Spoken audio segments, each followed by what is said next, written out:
यहाँ से कॉल आया था कि आपकी जो मांग थी गवर्नर साहब से मिलने की, उसे स्वीकृति प्रदान की गई है। उनके आदेशानुसार हम लोग आज सुबह दोपहर के 2 बजे यहाँ हमारा आगमन हुआ, उनसे बातचीत हुई झारखंड के विषयों पर। मुद्दे बड़ी मुद्दे हैं, बहुत विस्तार के साथ बातें हुई, उन्होंने काफ़ी समय दिया। सबसे पहले आदरणीय महामहिम का धन्यवाद। सबसे पहला मुद्दा है खतियान आधारित स्थानीय नीति। आज हिंदुस्तान की बात करें तो 28 में से 18 राज्य ऐसे हैं जहां खतियान के आधार पर स्थानीय नीति है। भारत देश एकल नागरिकता की बात करता है, सिंगल सिटीजनशिप। हम सभी यहाँ जितने लोग हैं, हम लोग भारतीय हैं, हम लोग इंडियन है, ये हमारी नागरिकता है। लेकिन हमारी स्थानीयता अलग अलग होती है, उसे हम लोग डोमिसाइल कहते हैं, जिसे हम लोग हिंदी में स्थानीयता कहते हैं। और ये राज्य तय करता है।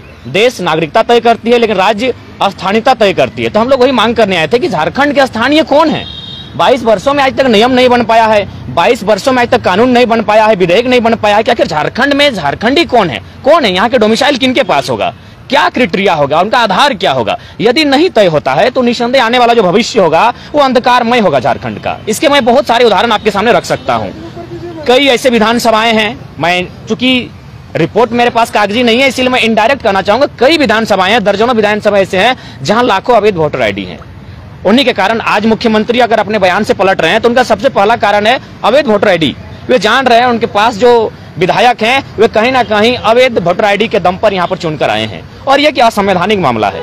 आप एक व्यक्ति 2 सीटों से विधानसभा चुनाव लड़ सकता है, 2 सीटों से संसद का चुनाव लड़ सकता है, लेकिन एक व्यक्ति वोटिंग एक ही जगह पे कर सकता है। ये संवैधानिक है, ये कानूनी है। पर झारखंड राज्य मुझे लगता है एकमात्र ऐसा भारत का राज्य है जहां लगभग 30-40 लाख लोग अवैध वोटिंग करते हैं। और ये अगर आपको प्रमाण चाहिए, आप लोग मीडिया के कर्मी हैं, आप कभी चुनाव के समय हमारे साथ आइए, आपको प्रमाण सहित देंगे।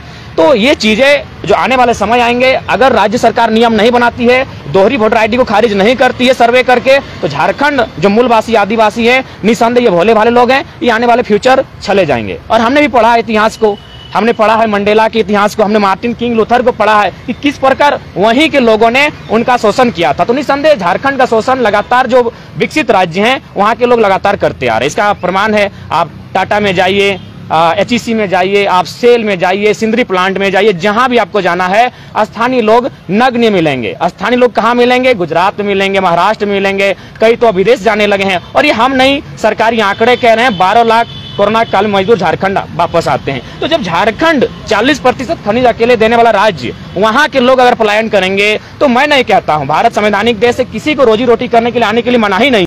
यहाँ के संसाधन मेरे और हक अधिकार अन्य राज्यों का, यह बेईमानी है, यह असंवैधानिक है, यह गैर कानूनी है। हमारी लड़ाई न्याय संगत है और बिल्कुल विधि पूर्वक है।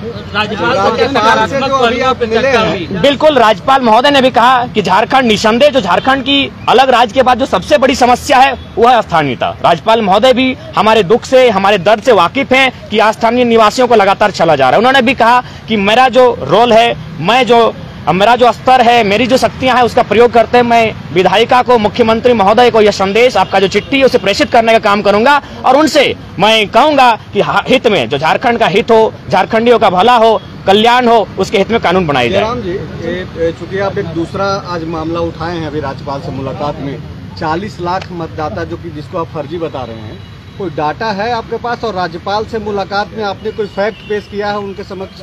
मैंने पहले कहा कि इसको हम अनुमान कह रहे हैं, इसको हाँ डाटा इसलिए नहीं है। अब किस बात का डाटा का जिक्र करते हैं? कहा गया है ना, डॉक्टर अंबेडकर ने भी कहा था कि संविधान अच्छा भी होगा, संविधान बुरा भी होगा, चलाने वाले पे निर्भर करता है। अगर चलाने वाला अच्छा होगा तो संविधान अच्छा चलेगा, चलाने वाला अगर बुरा होगा तो संविधान बुरे रास्ते पर जाएगा। उदाहरण तो आप किसका देखिएगा? आंकड़े, सरकारी आंकड़े सही छापते कहाँ है? आप जाइए, लगा रहे हैं पूरे झारखंड में वैसे लोगों पे जो कि बाहर से आकर के रह रहे हैं। क्योंकि आपका सवाल तो उन्हीं के ऊपर जा रहा है, तो अगर वो फर्जी मतदाता हैं झारखंड में, चूंकि अगर दूसरे स्टेट के भी मतदाता हैं और यहाँ पे भी मतदाता हैं, तो आप चूंकि PhD भी कर रहे हैं। जी मैं, हाँ बिल्कुल बिल्कुल मैं क्लियर कर देना चाहूंगा, पेपर कटिंग के माध्यम से क्लियर करना चाहूंगा। आप एक 4 साल या 5 साल पहले का पेपर कटिंग है। एक मित्र हैं जो उनका निवास है पड़ोसी राज्य में, क्योंकि मैंने स्पष्ट कहा कि मेरी लड़ाई किसी राज्य से नहीं है, झारखंड के अलावा जो भी राज्य के लोग यहाँ रहते हैं और अवैध रहते हैं उनसे है। तो उन्होंने स्पष्ट अपने सोशल साइट में लिखा कि मैं अपने राज्य में मतदान करने आया हूँ, बहुत खुशी हुआ। वो सोशल साइट में लिखते हैं, फिर वे क्या आते हैं, अपने धनबाद आते हैं और धनबाद में आके फिर चुनाव लड़ते हैं। जब ट्रोल होता है पुराना पोस्ट डिलीट करते हैं। तो है, हमारे पास प्रमाण है। लेकिन चूंकि सरकारी प्रमाण नहीं है, क्योंकि सरकार जी नहीं, वह आपका त्रिस्तरीय चुनाव है। अगर आप जानते हैं संवैधानिक, तो त्रिस्तरीय चुनाव वही लड़ सकता है जो वहां का निवासी हो।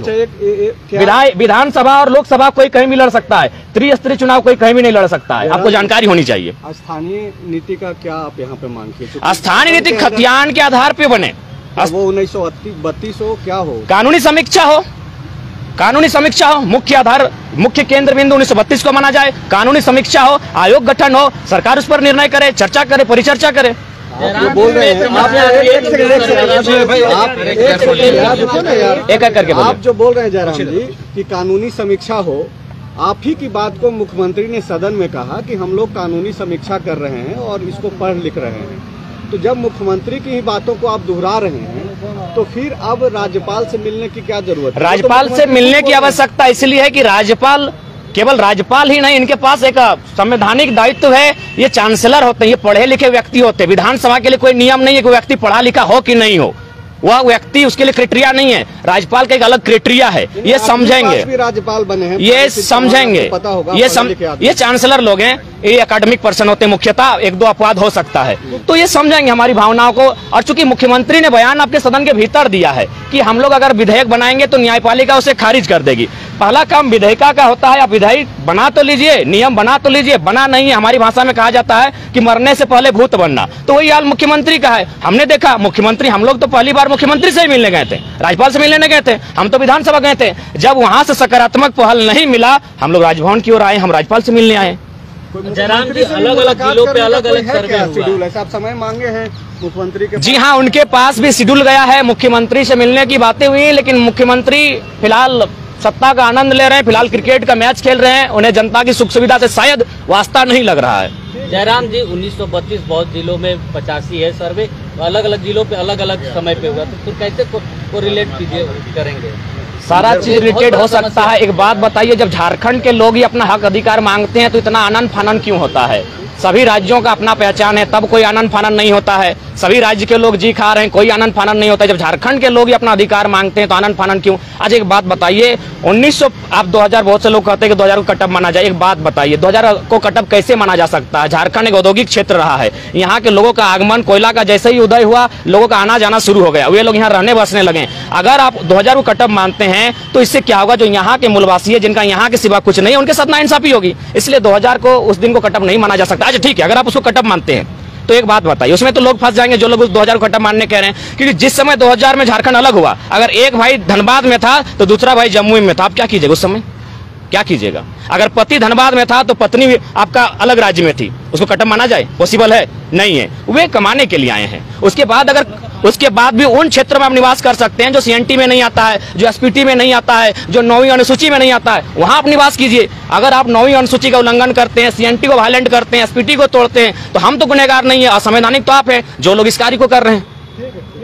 जयराम जी, सड़क, सदन और अब राजभवन आकर के मिल लिया, अब आगे क्या करेंगे? आगे की रणनीति तय होगी, जब तय होगी तो आप चैनल वालों को बुलाएंगे और आपके समक्ष रणनीति को प्रस्तुत करेंगे। लेकिन फिलहाल रणनीति बनी नहीं है, रणनीति लगातार बन रही है, जनता से संपर्क किया जा रहा है। रणनीति जैसे ही बनेगी, निसंदेह हम लोग आगे, और ये आंदोलन नए झारखंड निर्माण की ओर है। और आपको स्पष्ट कहना चाहेंगे, एक बात याद रखिएगा, कुछ दिन पहले आपका छत्तीसगढ़ अलग हुआ, उसी समय हमारा उत्तराखंड अलग हुआ, लेकिन संघर्ष नहीं हुआ था। याद रखिएगा, वहां संघर्ष नहीं हुआ था। हमने 88 साल संघर्ष किया था, इसीलिए झारखंड के आंदोलन को आप दूसरे राज्य के आंदोलन से कंपेयर ना करें। हमने 88 साल संघर्ष किया था, 88,000 बलिदान दिया है, तब झारखंड मिला है। आप दिखाइए छत्तीसगढ़ में कितना शहादत हुआ, आप दिखाइए उत्तराखंड में कितना शहादत हुआ, आप दिखाइए महाराष्ट्र और गुजरात जब 1960 में अलग हुआ कितना शहादत दिया गया। हमने शहादत दिया है, हम एक शहीद का बेटा है, मेरा बाप का रक्त बहा झारखंड की माटी के लिए, हम दर्द को जानते हैं। इसलिए झारखंड के आंदोलन को अन्य राज्यों से कंपेयर ना किया जाए। झारखंड एक अधिकार मांग रहा है, न्याय संगत है। असंवैधानिक वे लोग हैं जो सीएनटी को वायलेंट कर रहे हैं, एसपीटी को वायलेंट कर रहे हैं, 9वीं अनुसूची का उल्लंघन कर रहे हैं। हम संवैधानिक लड़ाई है, क्योंकि मैं पुनः रिपीट करूंगा, भारत एकल नागरिकता की बात करता है। नागरिकता देश देता है, स्थानीयता राज देती है। हमारी स्थानीयता क्या है, हमारी डोमिसाइल क्या है, कौन है झारखंडी, ये सरकार को, विधानसभा को तय करना होगा, जो अभी तक तय नहीं हो पाई है। हुई है तो कहीं ना कहीं उसमें साजिश से षड्यंत्र की बदबू आ रही है, उसे मिटाकर खतियान के आधार पर ही नीतियां तय हो, तभी झारखंड बचेगा। नहीं तो फिर आने वाले वाला दिन जो हाल कभी निग्रो का था, जो हाल मंडेला के देश में मंडेला के लोगों का था, मार्टिन लूथर किंग का था, जो बात जोमो केन्याटा ने, शायद नाम कंफर्म नहीं हो पा रहा है लेकिन मानता हूं जोमो केन्याटा ने कहा था कि अफ्रीका के आदिवासी जब क्रिश्चियन का आगमन हुआ उनके हाथों में बाइबल थी, हमारे पास जमीनें थी, हमारे हाथों में बाइबल आ गई, जमीनें चल गई उनके पास। तो वही हाल झारखंडियों का हुआ है। जो लोग मांगने आए थे वे लोग आज करोड़पति नहीं अरबपति बन चुके हैं और झारखंड के मूलवासी हैं आज दर दर की ठोकरें खा रहे हैं। उदाहरण के लिए चांडिल का डैम 60,000 एकड़ जमीन अधिग्रहण किया गया, 1.5 रुपया डिसमिल। कहां इतना बड़ा अन्याय हुआ है बताइए रिपोर्टर हैं आप लोग। 1.5 रुपया डिसमिल जमीन लिया जाता है, 1.5 रुपया डिसमिल में 60,000 एकड़ डिसमिल, यानी 60 गांव को उजाड़ा गया है। आइए रिपोर्टिंग कीजिए वहां जहां रिपोर्टिंग करना है। पार्वती कांड को रिपोर्टिंग कीजिए, हत्या को आत्महत्या बनाया जाता है, कंपनी को एक उंगली नहीं कर पाती प्रशासन, वहां रिपोर्टिंग कीजिए। जब झारखंड स्टूडेंट हक के लिए मांगते हैं तो आप लोग घुमाते हैं क्यों है? झारखंडी सही है और सही ही है, चाहे लड़ाई जितनी लंबी पड़े हम लोग लड़ेंगे। कोई आंदोलन नहीं बटा है, कोई आंदोलन नहीं बटा है। तो आप यहाँ राज्यपाल से मिलने कहाँ क्या हो रहा है?